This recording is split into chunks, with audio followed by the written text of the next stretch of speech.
favorite invention, vaccine. Good day everyone. Today I'm going to talk about my favorite invention, which is the vaccine.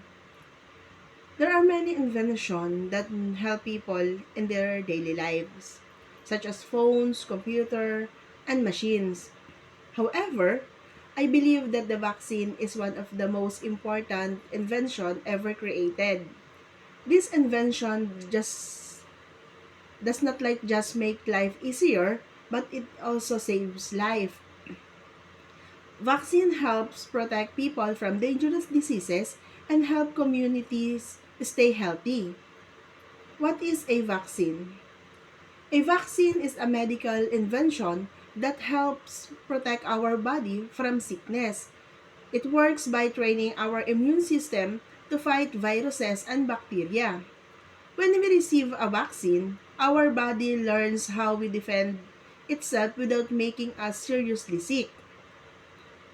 Because of vaccine, our bodies are prepared when diseases try to attack us.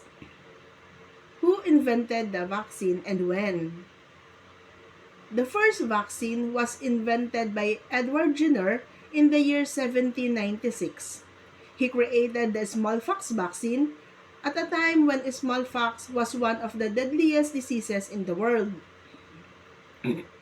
His discovery became the beginning of modern medicine and vaccination. What problem did vaccines solve? Before vaccines are invented, many people died from diseases that are now preventable. Illnesses like smallpox, measles, and polio spread very fast and cause fear in many communities.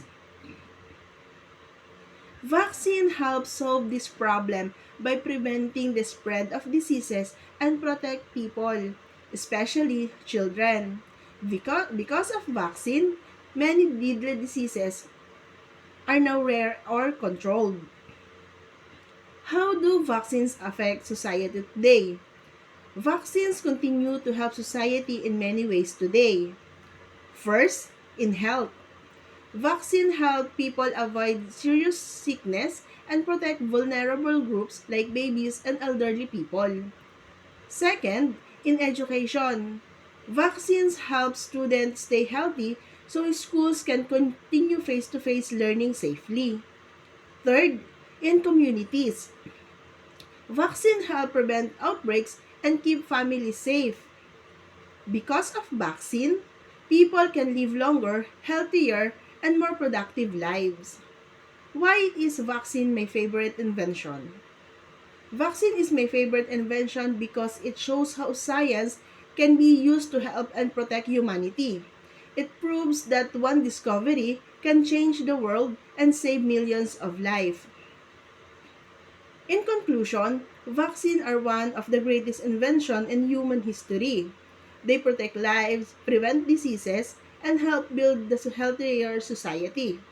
That is why I choose vaccines as my favorite invention. Thank you and have a good day.